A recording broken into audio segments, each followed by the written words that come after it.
Good evening, everyone, to the couple of viewers we have currently joining now, to the hopeful thousands that'll be watching this in the future. My name is Justin White.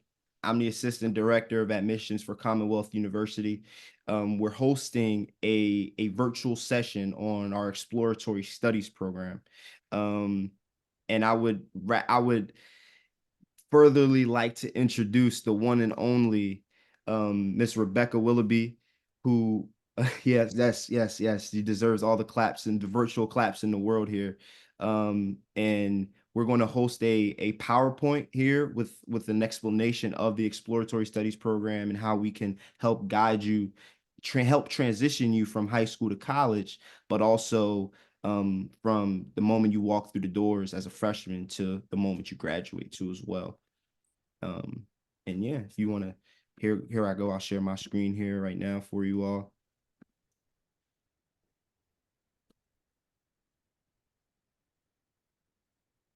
And the floor is yours.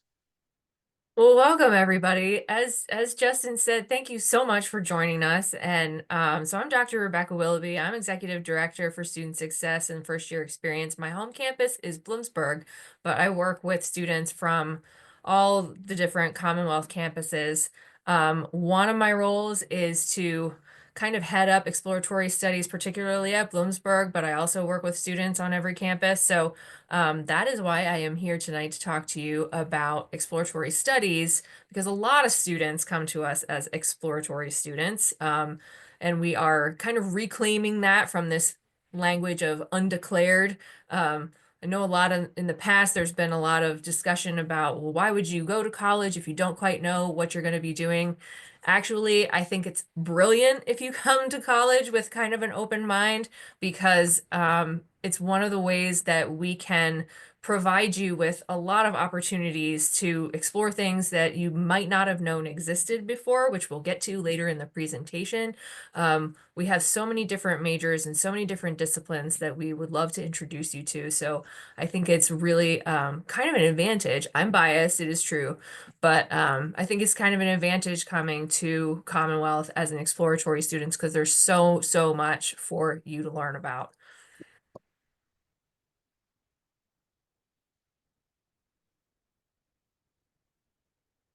Yes, we will also have Q&A at the end.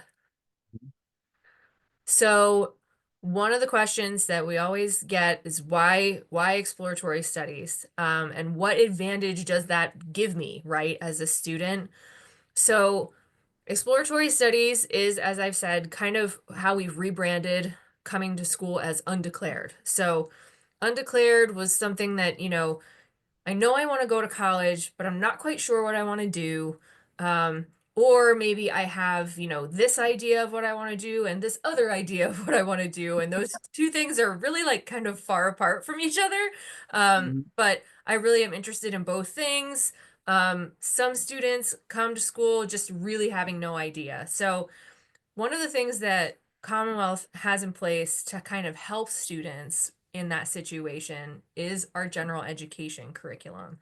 And that curriculum is required of all students, but I think it's particularly advantageous for exploratory studies students because it allows you to kind of dip your toes into a lot of different areas and figure out what you like, what you don't like, which is honestly just as important. And all the while, you're still earning credits that are going to count towards graduation. They are credits that you would earn anyway.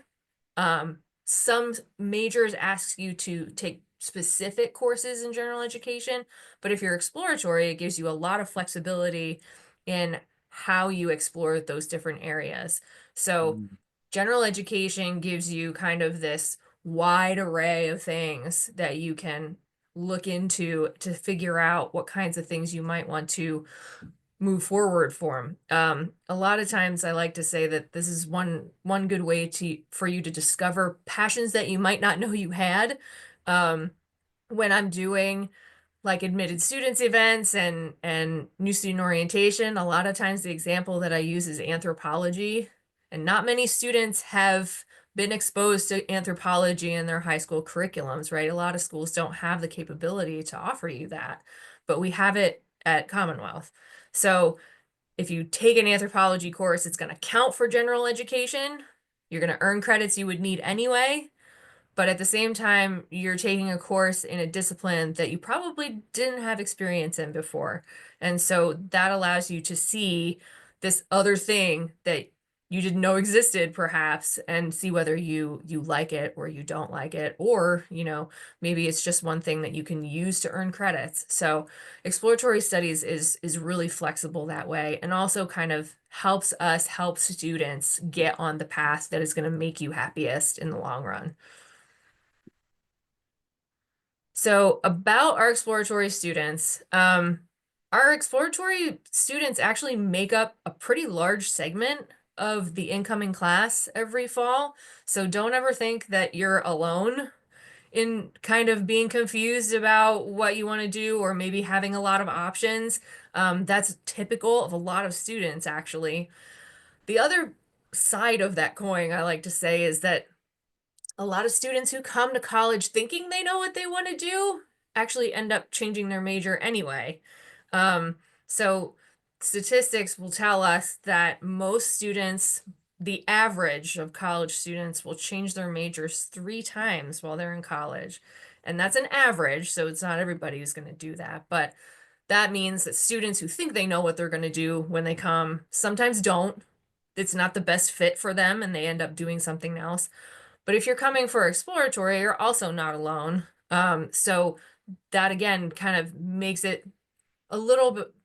feel a little better about coming to school, knowing that you want a college degree, knowing that you want, the advantages that a college degree is going to get you in the long run for your career, but then maybe just trying to find your own path as far as what sorts of things you want to study. Um, those students usually are very curious about different majors. And as I said, there's like a wide array of majors that Commonwealth can offer you.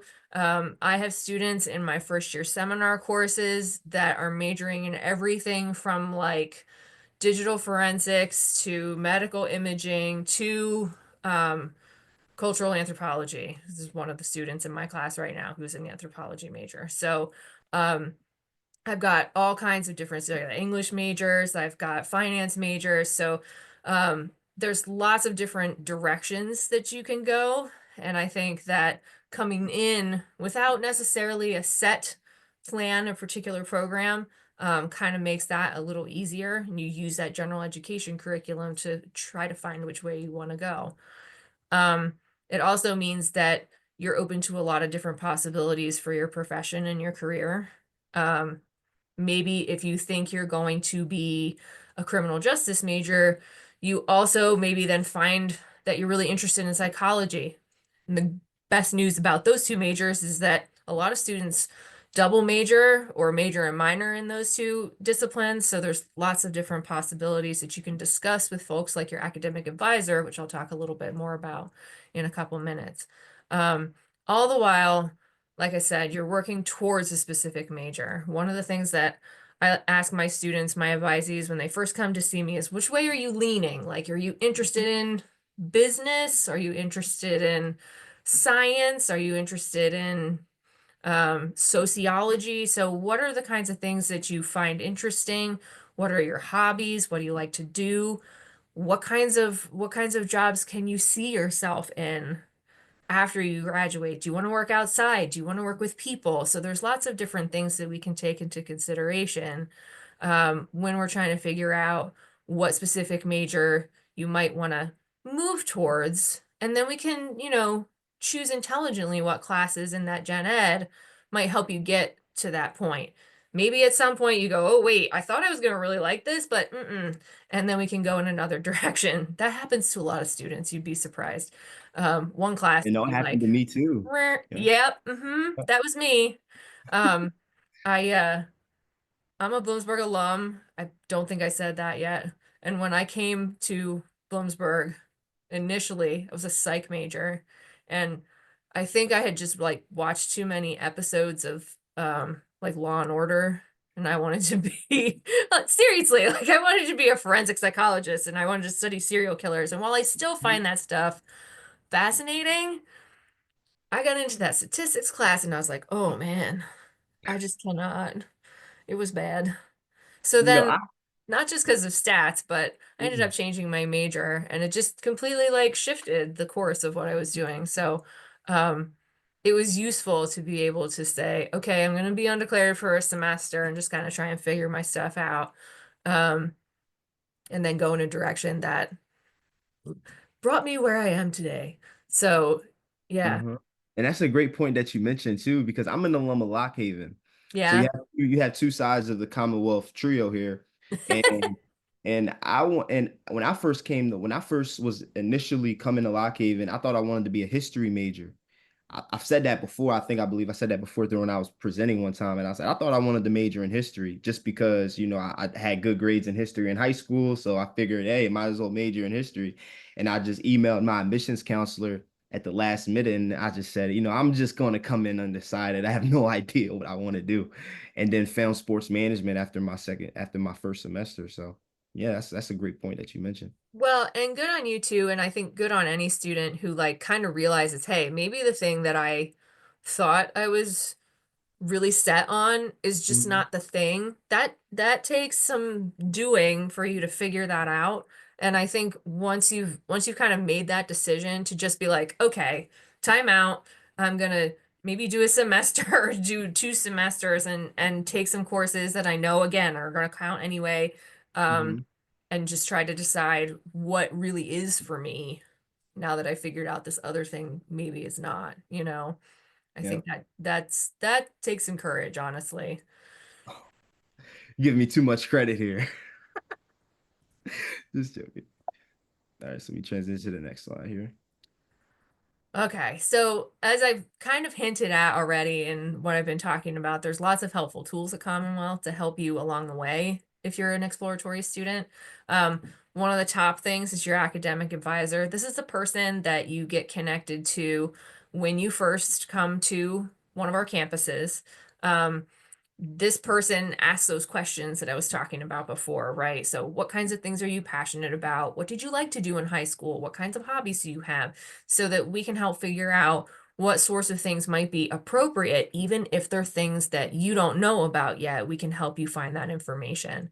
Um, we can also help you choose classes. We can kind of give you some insights on what professors might be cool to take. Rate my professor is one thing, but inside knowledge is another. Um, so academic advisors do all kinds of those kinds of things, but we also can help connect you to any number of other resources that are available on our campuses for any number of other things, right? So we're kind of like the point of first contact for our students. We know you, we're going to develop a relationship with you. And then when you need anything, really, that's a great first person to get in touch with. Not just for, hey, I don't know what classes to take, but also, hey, I'm having trouble in this course and I think I might have to withdraw. What do I do? Or I'm having trouble in this course, but I really think I just need a boost. Can I get a tutor? Can I go to study hours? What kinds of resources are available? So we're always about helping our students get connected to those kinds of things as well. um, the departmental websites become a great tool for us to help our students figure out what kinds of things they might be interested in. One of the things that your advisor is going to be great at is connecting you to other people on campus who might be in departments that you think you might have an interest in.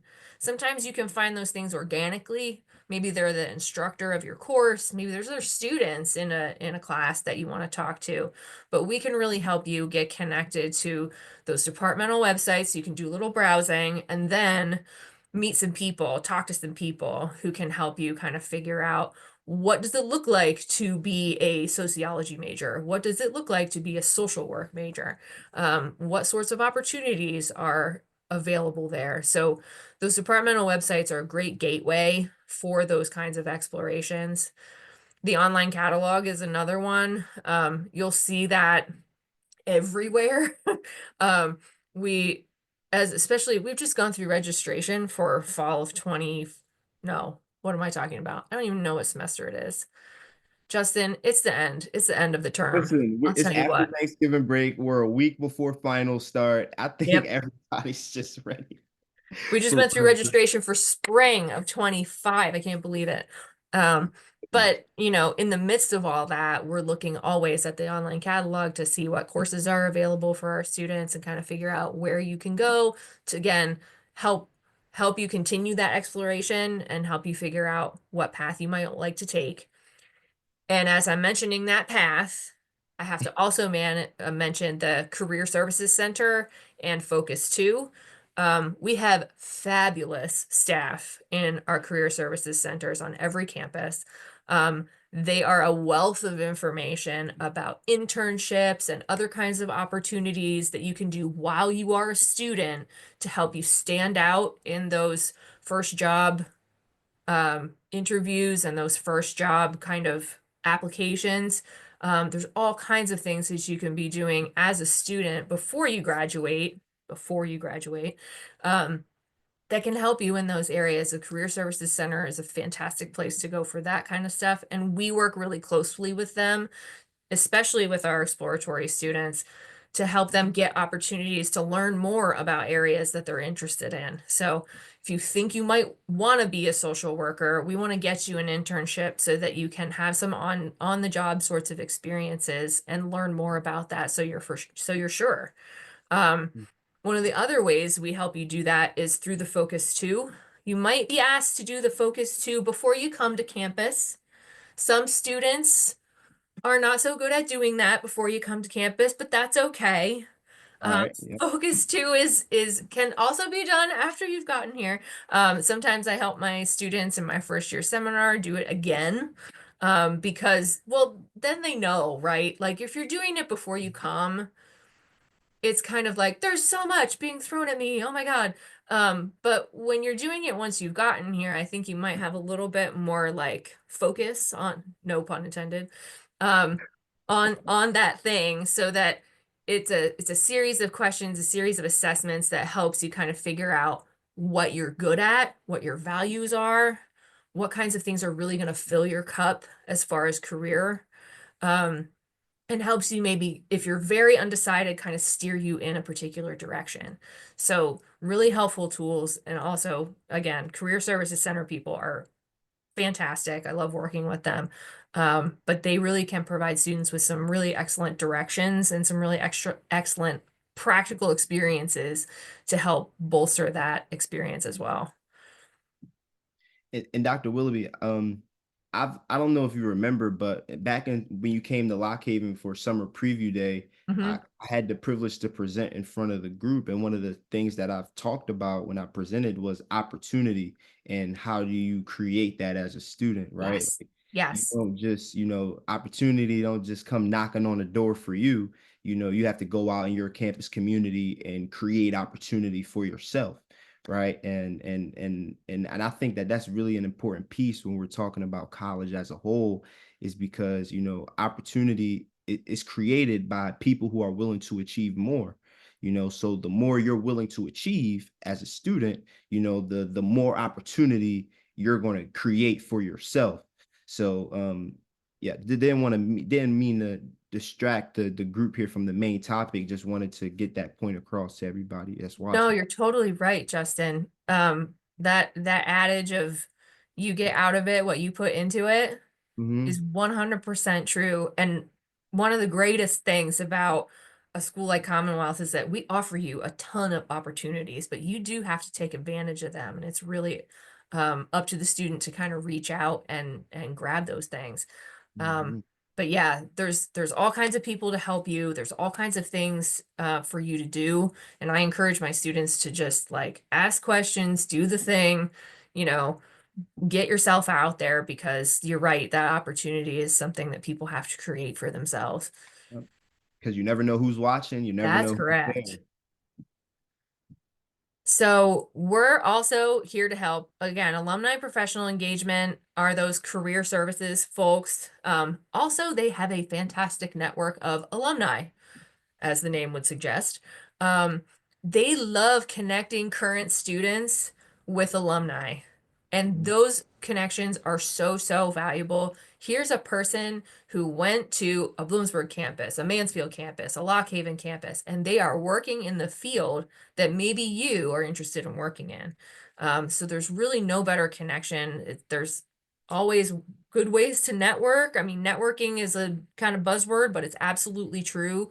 Um, Especially if that person knows that you are attending their alma mater, there's all kinds of ways that they can potentially help you. So that those kinds of connections are really, really valuable.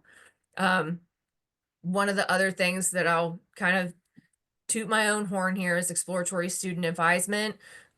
This again, this bunch of advisors who are really just dedicated to exploratory students and kind of helping you all find your way. um, really doing some of that in what we call intrusive holistic advising so that we get to know you, we get to know what kinds of things are important to you, and therefore we can help you better find your way into a career path that's going to really satisfy you, make you happy. um, the other group of people who are really, really amazing at helping students find resources, and then supporting you through using those resources are success specialists. So those success centers are some fabulous one-stop shops, they like to say, that you can kind of wander in there and be like, I don't know what's going on. Here's my problem. Or I have this question and I don't know who to ask. That's who you would go to. They're a fantastic first resource, uh, connecting you with things, again, not unlike your advisor, but they're also happy to liaison with you. You know, if you're having trouble with a particular class and you're kind of like, timid at talking to the professor. It's fine. I know some of us are kind of scary, but they will help you kind of craft an email to ask that professor the question that you're asking them. Um, they will help you get connected to tutoring services. They will help you with your study skills or time management. Time management is like the number one thing that my first year students tell me that they struggle with. And the success specialists have lots of great strategies to help students kind of try to manage that stuff. It's so different from high school because there's nobody like sort of tapping you on the shoulder and being like, hey, did you do your homework? um, Mhm. aren't you supposed to be somewhere right now? So there's some adjustment for most people, no lie, but the success specialists have lots of great strategies to share with students and help them get on the right track, sooner rather than later. And then to help students who maybe kind of fall to the wayside early in the semester and then maybe need some help getting back on the right path, because that Yeah. happens too. Oh yeah. Cause I had a true story, y'all. So my senior year was when we integrated as a university. So I was a student here when we actually when we actually formed into You so Commonwealth young, University. Justin. So I chose to take a science with a lab. I majored in sports management and I chose to take a science with a lab my last semester. So then, and I wasn't Bill Nye the Science Guy, I didn't, that wasn't me. And it's okay, right? I wasn't me though. So I had to use resources like Student Success Center on our campus to ensure my success essentially, right? And I was a senior. I was quote unquote supposed to have it all figured out, right? But no, I went into Student Success Center. I've talked to the people that's there to get, access to tutors and things like that so I can, pass that class because I needed it to graduate. So just a real life personal story there for you all. No, I'm so glad you shared that, Justin. Thank you, because that's a great point. Because I have a first year student sort of perspective, with the transition to college, but you're absolutely right that students at any level can sometimes have trouble with particular courses, Mhm. sometimes have life events that are happening like outside of college that can impact the things that are happening in the classroom. So there's never like a bad time to seek help for a situation.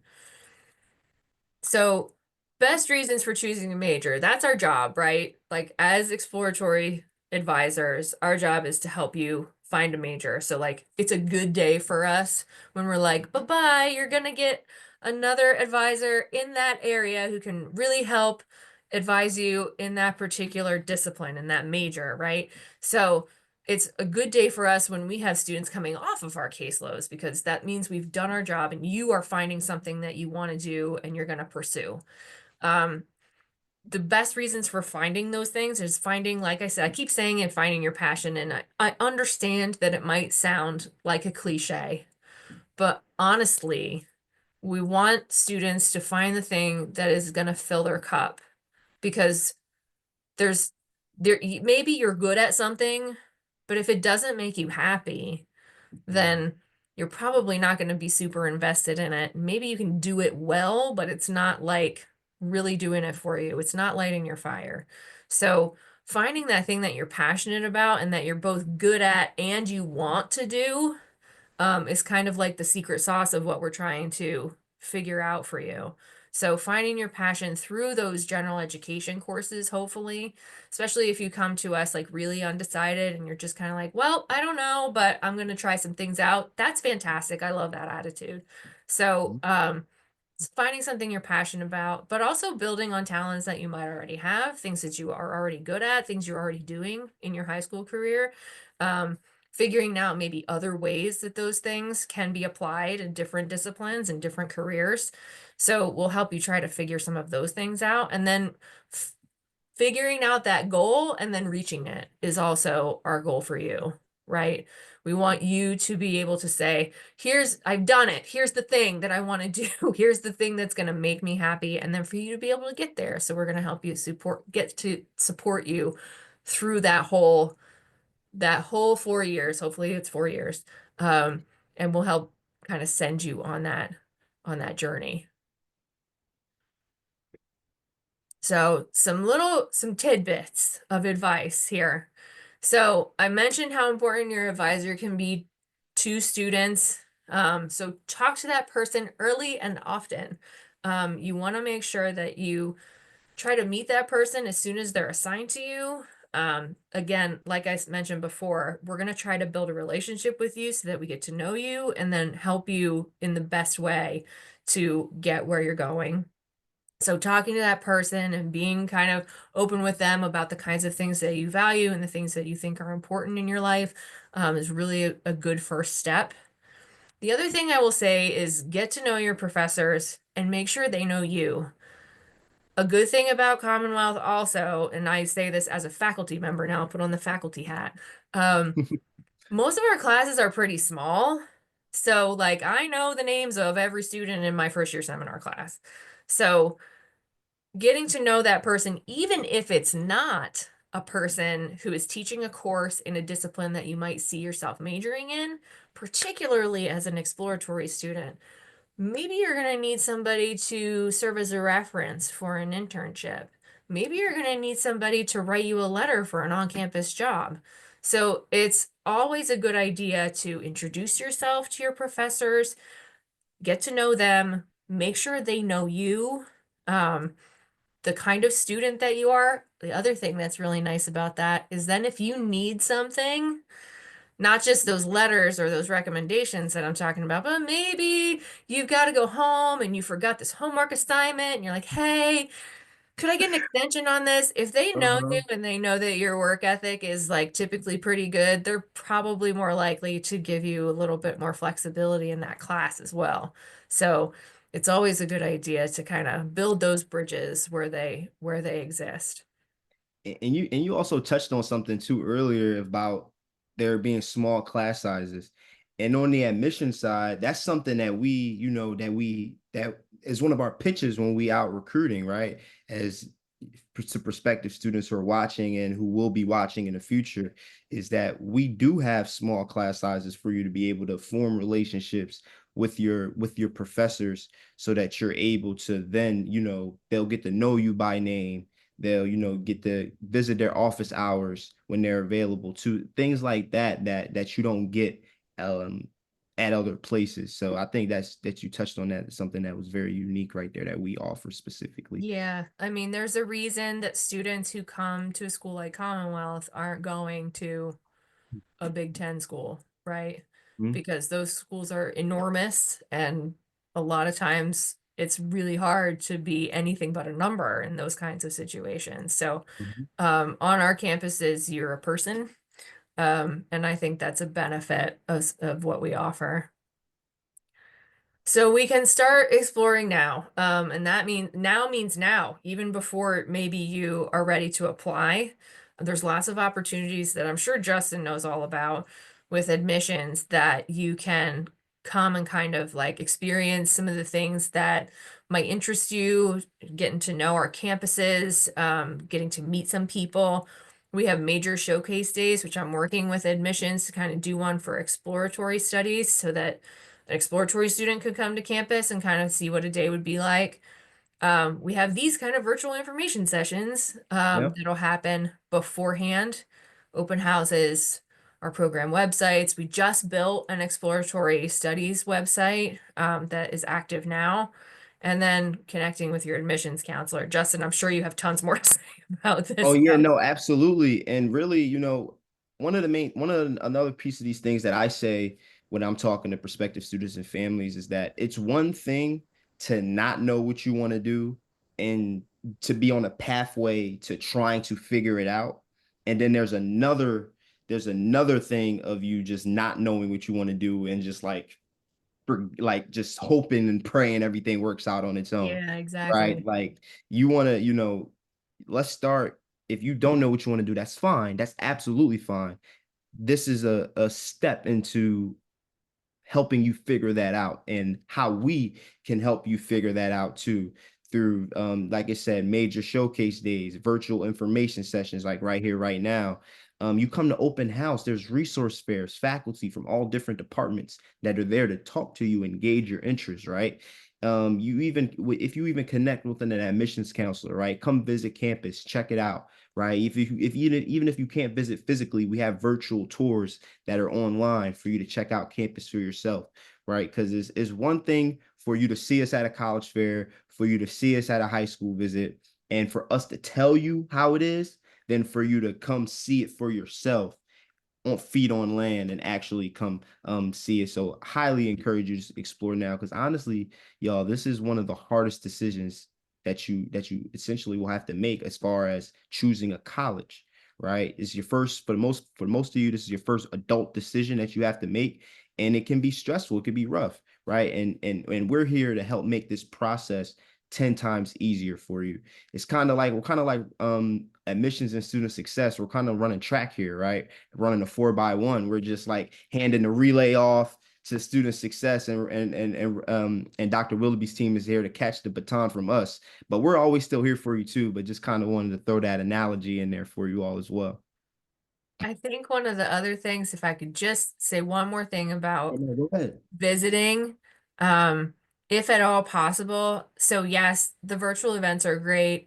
There's tours that you can take virtually and all kinds of great resources that we make available. But if you're able to come to campus, I think one of the other fantastic resources that we offer is you'll get to meet students. Um, we have students involved in open houses. We have students involved in admitted student stays. We have students involved in new student orientation. So like they're every step of the way with those campus visits, you'll be seeing actual students who are already going to our university. And it's great for Justin and I to talk to you about Mhm. things that we think are great about Commonwealth, but I think that talking to other students is always a benefit because they can really give you the boots on the ground sort of perspective on what it's like to be a Commonwealth student, what it's like on their particular campus. So the students are also a great resource for that as well, that you'll get to see if you are able to come to campus. 100%. Yeah. So Commonwealth University academic experience. This is what I've kind of been saying the whole time. Mhm. Um, our new integrated academic array, we have over 80 majors, over 60 minors, like lots and lots of opportunity, like Justin was saying earlier. Um, Probably a whole bunch of stuff that you weren't able to experience in high school. And that is no shade on anybody's high school. It just means at the university level, there are lots more things that we can offer to students, and that's the benefit of going to college. So we want to be able to give you as much and as broad a perspective as possible. That's one of the things that general education does, because we have different areas that you've got to earn credits in. That helps you kind of see the whole picture of our academic array. And again, keep earning credits towards graduation, even if you're a little undecided about where you want to go. So these are some of our popular programs. You can see there's a long list. So some of the things that I've mentioned already, psychology, social work, criminal justice, um, media and journalism. I'm going to highlight a couple of these things because I want to make sure that I'm clear about a couple of stuff. Like the nursing program, yeah, it's a hugely popular program. I was just gonna ask about that. You go ahead. Yeah, so we've got a couple of things listed here that are majors that have requirements, right? So if you're coming exploratory, you're coming exploratory. Like everything is fine. That's totally okay for everybody to, have. Again, I think that's a huge benefit to have that open mind. But if you think you're interested in nursing and you apply for nursing, I think you should apply for nursing because nursing's competitive. I think the other one I wanted to highlight here is maybe like early childhood and digital forensics. Like those majors are competitive. So if you have an inkling that you want to do those things, I would encourage you to apply under those majors. And I say that having already said that lots of students who think they know what they want to do end up changing their majors. The reason I'm giving that piece of advice is because since those majors are competitive, it's sometimes more challenging to start exploratory and then get into nursing or get into digital forensics and cybersecurity, right? So we want to make sure that if you think you're going to do that, cool, go ahead and apply in that program. And then if you think, oh, geez, you know what? I'm not sure that digital forensics is really my jam right now, then we'll switch you out. Then you can be exploratory. But if you think that you might be going in those directions, it's a good idea to apply in that area. If it ends up not being for you, that's totally okay. And as I've said, we've got all kinds of support to help you with that.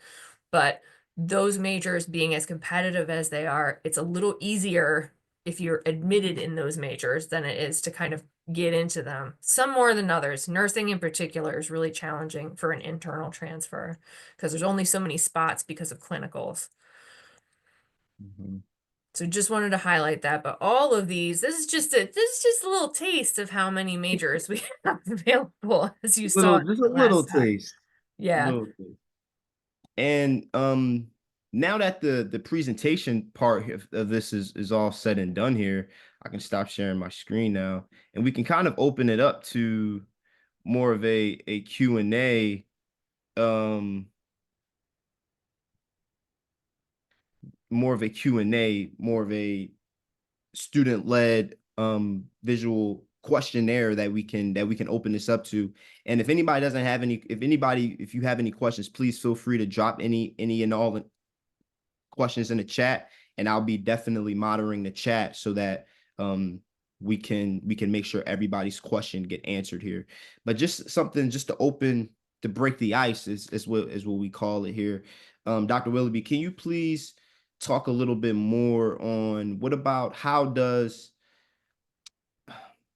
a student, have you seen in your experience a student who might have not been admitted intentionally, not have been admitted initially into a selective program, then get accepted into one later down the line? Have you seen that through your Oh experience? yeah, absolutely. So I think there's definitely I see it a lot with education, and I do see it a lot with digital forensics. Um, Sometimes there are requirements for those kinds of majors that a student might not initially meet, right? So maybe you didn't do the best in high school. Okay. Maybe you didn't have a class, for instance, that this major is requiring that you have before you're able to declare. So there's sometimes there's reasons that you might be admitted as an exploratory student even if you do apply for some of those programs. So if you say, oh dang, I didn't get into digital forensics and cybersecurity, That's okay too. What that means is when you talk to your advisor, you say, "Oh, like I really wanted to do digital forensics," and we'll go, "Oh, but you didn't have this math class, so let's get that scheduled for you."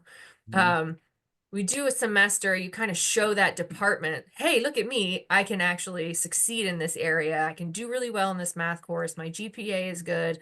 And then you say to that department, "Hey, I'm really interested in being still a cybersecurity major." They look at your grades, they say, "Okay, yeah, you're doing great. Come on over." So yeah, absolutely, that does happen. Um, there's sometimes there's just requirements that aren't initially met by students on admission, and that's something that we can try to help you through from the advising standpoint. And then we have a question here from Tara. I'm sorry if I'm pronouncing your name wrong, but she said, "How common is it for a completely undecided student to have to go more than 4 years?" She has no idea if her daughter will want to do science, business, etc. There are ways. So first of all, like I keep saying, the general education credits count towards graduation regardless. So that kind of student, I would be like, okay, so this first semester, we're going to take kind of a hodgepodge of things. I'm going Mhm. to put you in this intro bio class. I'm going to put you in this intro business class, and we're going to see kind of what you like. Um, I think that depending on the major that that student ends up selecting, what we try to do is get our students to declare ideally by no later than the midpoint their second year. So that puts you at about 45 credits if you're taking 15 credits per semester. Um, and our general education curriculum is about 42 credits. So you kind of, if even if you have no idea, you can take about a year and a half of gen ed, do all the gen eds, and then be like, okay, I have to make a decision. And usually by that point, it's pretty easy for the student because they're kind of like, yeah, I took this class and I hated it. And I took this class and I really loved it. So we're able Mhm. to kind of like find their path that way. There might be instances where, like, for instance, business administration is what we call a little bit like in exploratory studies, we call that a bit of a tighter major because it's more credits. So business administration is like 65 credits or something like that. So there's lots of classes that you have to take that are associated with that major. So if you're not declaring until midpoint your second year, and this, that, or the other class isn't maybe offered every year or every other semester, it's possible that a student might have to go a little longer. That happens more often when students are declaring really late. So the students like declaring in their junior year, yeah, it's likely that that student might have to go longer than 4 years. But if we're doing our job right and the student is being communicative with us, I think that most of the time we're able to get folks on their path and keep them only as long as they need to be here. I hope that answers your question. I think that was great. We have another question here in the chat as we get to it. It says, and I believe I'll be able to answer this one if you don't mind. What if you get accepted into a cybersecurity and get moved due to your acceptance requiring you to go through CU Achieve? Will it still be relatively easy to get back in? That's a great question. That So is a great question. we will have, so just like how we're having a exploratory studies virtual session here, we're having a CU Achieve virtual session too as well for any students who might have gotten admitted through CU Achieve. We'll have another virtual session for that too as well. But just to answer your question, so initially in admissions, right?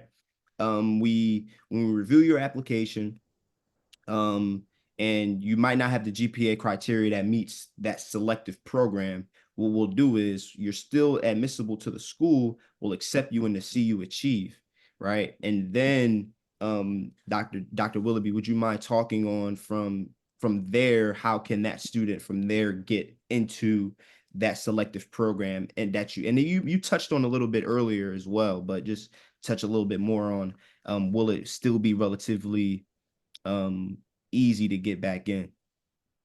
Yeah, I think that if a student is admitted into CU Achieve, um, I think I like to see that as an opportunity. Mhm. I'm maybe again kind of biased in that way, but I think that those kinds of programs are really helpful for students making the transition from high school to college. Like honestly, I feel like a lot of students would benefit from CU Achieve. Mhm. However, um, if that if that's your admission criteria and you're going to go into that program, again, it's really just about keeping everything on a good path for that first semester, right? Because what you're doing is proving to the cybersecurity folks, to the university and that department, that you're a good candidate for that area, right? You want to show those folks that you're going to do well in your courses, that you have the support that you need, even if it means that you need help, right? So, like, even if you have to do a tutor for your, stats class, I'll use myself as an example. Um, Even if you have to get tutoring for your stats class, if you come out of that stats class with a B, you're golden, right? So you've done well, you've done the thing, you got help when you needed to get help, and that's one of the things that CU Achieve helps you do. So I don't think it's that unreasonable to think that there would be a way for you to get back into cybersecurity, especially if you're doing well at the end of the first semester. So really, it's just an opportunity, I think, to access additional assistance if you need it, to get kind of I like to see it as like the sneak peek kind of like, here's this, we're going to offer you these workshops and they're going to show you what you need to expect before it happens so that you're prepared. Um, so you're I think it gives you a little bit of an advantage, but again, I'm probably a little biased, so. No, that's really a great point that you mentioned about opportunity because when we're reviewing it, you're admitted in the CU Achieve, we're not telling you that you we're more so giving you an opportunity that you can create from yourself from there, right? Like, because once you step on campus and you and that first and you get that and you get your ID and when you get your ID at orientation, whatever you've done, whatever grades you've got in high school, it doesn't matter anymore, right? You step into that classroom with that professor come the beginning of August, come the beginning of January, well, the beginning of the semester, either in the fall or the spring. It's a whole new ball game. Your GPA then starts at a zero. It doesn't, it's everything from there is up to you. However, whether you excel and then go on to get into that selective program from there, that's completely again, how well you do in the classroom from when you get initially on campus. So I think that's a great point for that you brought up there about, you have the opportunity to then create for yourself what you want to do from your college experience. And we have another question here in the chat from Haley. How exactly do you connect with your academic advisor if you don't know who they are? That is a great question, Haley. That's an excellent question. Yeah. Um, Hold on, I gotta get my questions out of my face there. There we go. So two things. One, you can email and ask. So that's a great, honestly, I love students who ask questions. Mhm. There's so many things that you're probably going to be curious about and you don't know. Um, having having the courage to ask the question, I feel like is a lot of times half the battle. The other thing is that when you log into Banner, I might start talking a language you don't understand yet, which is totally fine. I get All right, it. So let's get them Banner ready is for it. our student information system. When you get admitted and when you get into some of those systems, the student advisors are listed right there on your profile page. They're listed as a live link. So it's really easy once you've logged into that system to just click on that and you can email your advisor directly.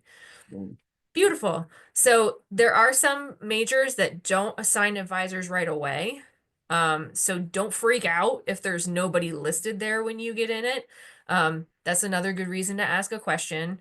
But honestly, for most folks, it's pretty easy to get in touch with your advisor. Again, once you're admitted and kind of into that system, it'll be pretty simple for you to contact that person. Yep, that's a great question, Haley. And then we'll give it a couple more minutes here if anybody has wants to drop another question here before we close up shop. Um we got another question. Will the advisor change if you swap courses such as undecided to cybersecurity? Another great question. Yes. So the short answer is yes. If you're admitted as an exploratory major, as I said earlier, a good day for us is when students come off of our caseloads, because that means if I have an advisee, they come in as exploratory, maybe I work with that student for 2 semesters, and then they say to me, okay, I'm ready to declare for political science. Cool. I'm like, great, let's go talk to political science. They contact the department, everything goes well. And then eventually I say to that student, okay, here's your new advisor in political science, because that means that once you're in that major, you're going to get advised by somebody who is part of that department and who can help you with the particular ins and outs of that major, right? They're going to connect you to things like internships and job opportunities and mentorship and that kind of thing. So you want a person who's going to be connected to that discipline, who has some of those inside tracks that you want to take advantage of. So, yes, if you change majors, so your question had like two maybe possibilities. So if you change majors, your advisor does change. But if you just change classes, you say change courses, um, changing courses, meaning if you're scheduled in a Math 101 course, which is general education, and you decide, I don't know if I want to take this course right now, I'm going to switch it out. We have this add drop period at the beginning of the semester where you can kind of go to a class and see if you think it's going to vibe with you for right now. And then you can decide to change it if you want. If you change your class, your instructor will change, but your advisor will stay the same. So you're a major, yes. Yeah, okay, no problem. I got you. But just wanted to make sure that was clear. So yeah, if you change your major, your advisor just changed.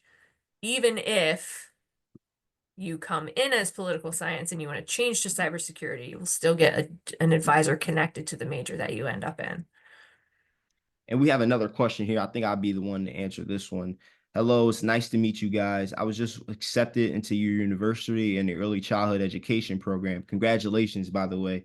How long do I have to accept or reject the offer? That's a really great question. So, essentially, um, right now is the period where students are financial aid is open, so you all should be applying to receive some type of federal aid through the FAFSA.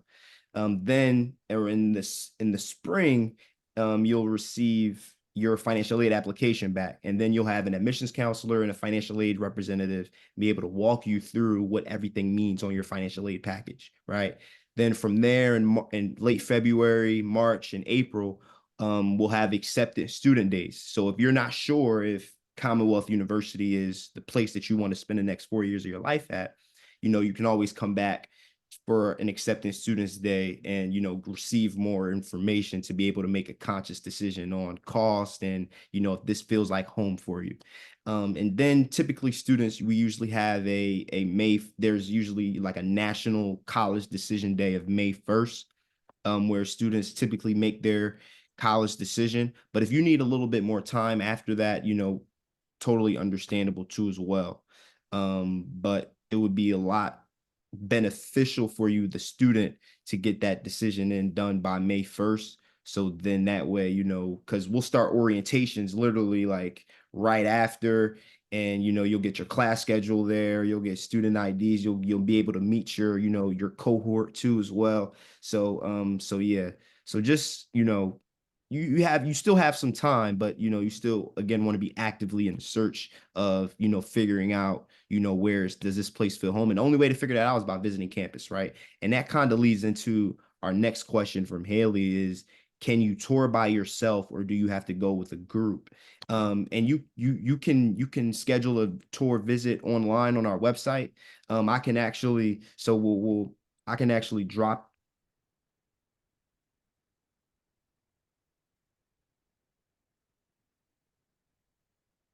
Typing and websites talking down is there. really hard. What'd you say? I said typing and talking is really hard. Yeah, it's really. I have So learned that from Zoom. oh yeah, oh yeah.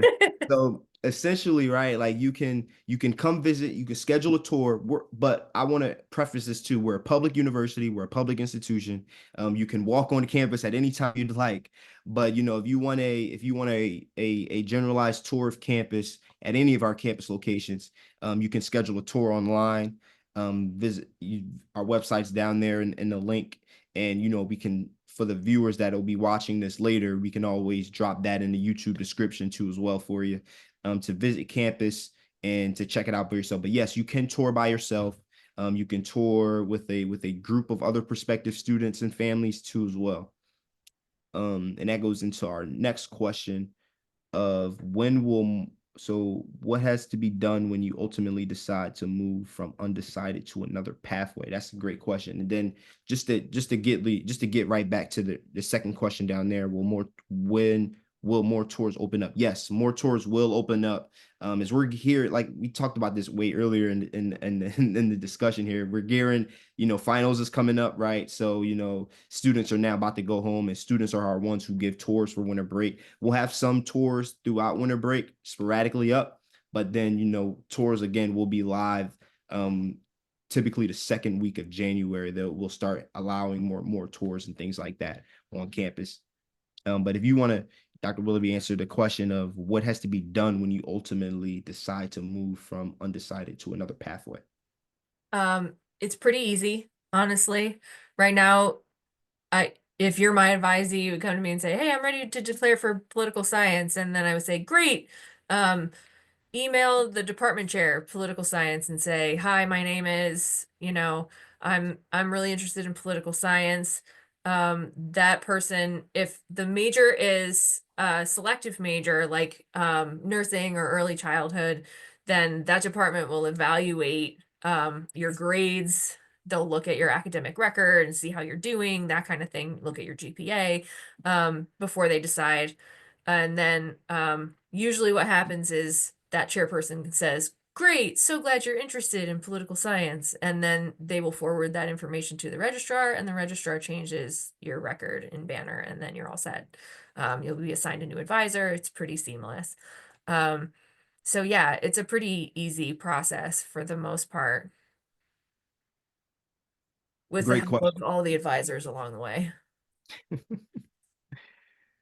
That is that was a great question. Um, so as we're now shifting into the 8 o'clock, top of the hour here, just want to thank you all for taking the time out of your day, to taking the time out of your evening. Not a question, but just wanted to say thanks for explaining it. Oh yeah, of course. Listen, this is literally our job. It is okay. Like, please, like, it's okay to ask questions. It's because we understand how much of an important decision this is, right? Especially for families, taking that next step into a new phase in your life can be challenging, and it's okay for to ask any types of questions that you might have. But again, as we head into the top of the hour here, just want to thank Dr. Willoughby for taking the time out of her evening to spend with us. Virtual claps here for you. You were phenomenal. You stole the show, and essentially, you made it a lot easier for me, the host, to be able to narrate and tell the story of what it's like to be an exploratory studies student at Commonwealth University. So, if everybody on the chat, people that are watching in the future, can give a virtual round of applause for Dr. Rebecca Willoughby, I'd be greatly appreciated of that too as well. Thank you Um, so much, Justin. And thanks again to everybody who, like Justin was saying, took some time out of your evening to talk with us tonight and listen to some of the things we're saying. And you're all starting off on a great first foot, asking good questions, not being shy. So yeah, keep it up. Hopefully we will get to meet you in person at some point. Um, please come to campus if you're at all able. I really do feel like it's the best way, as Justin was saying, to kind of get the feel of it and see if it's the right place for you. Thank you all. and you have a phenomenal evening. And we hope to see you on campus soon. Even for the virtual viewers who will be watching this in the future, we hope to see you on campus soon again. Have a great night.